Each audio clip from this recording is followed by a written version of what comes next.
I'm growing here. And I have them on a stem, just like grandfather used to grow them. The very same.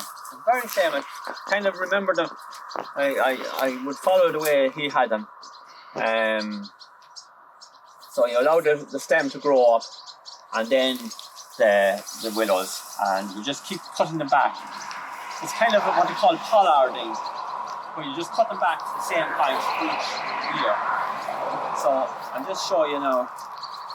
So these are the Golden Osiers that my grandfather grew in Grafog, which he used to make baskets and creels.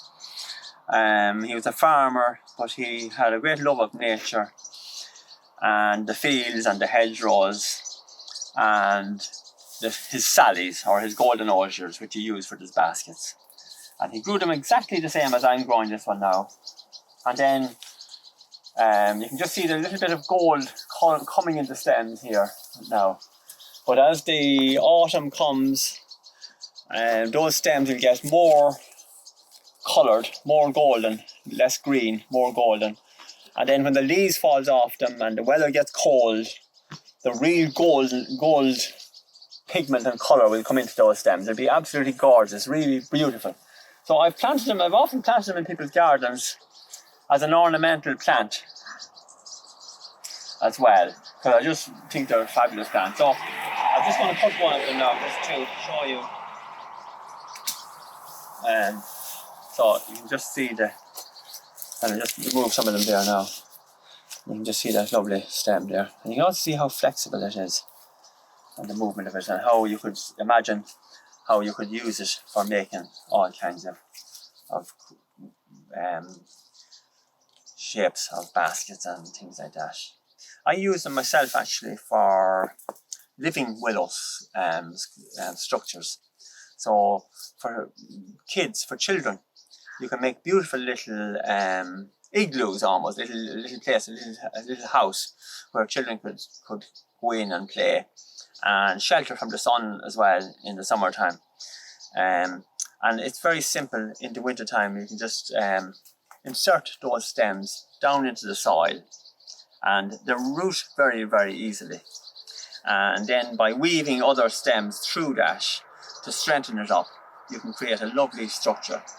And because then it's called a living willow structure, because those in the spring and summer then those stems that were put into the soil, they'll start to green up again and grow.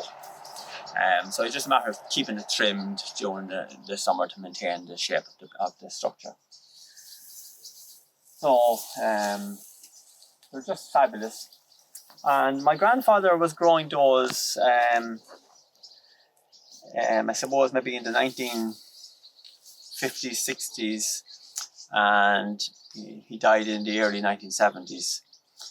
And so then my father maintained the plants for a few years. And I went to horticultural college, and I remember coming home after my first year and I bought myself a secateurs, my first time to have a secateurs. And my father said to me then, would you go over then with this newfangled thing, the secateurs, because he would have just used a sharp knife to cut the sallies.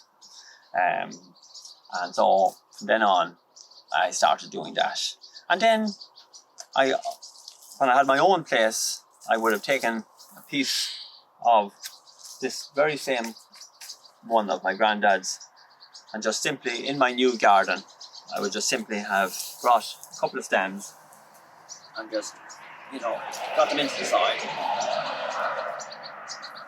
And this one then, obviously in the winter time you do that, and that would have grown into a new plant, something similar to this one here.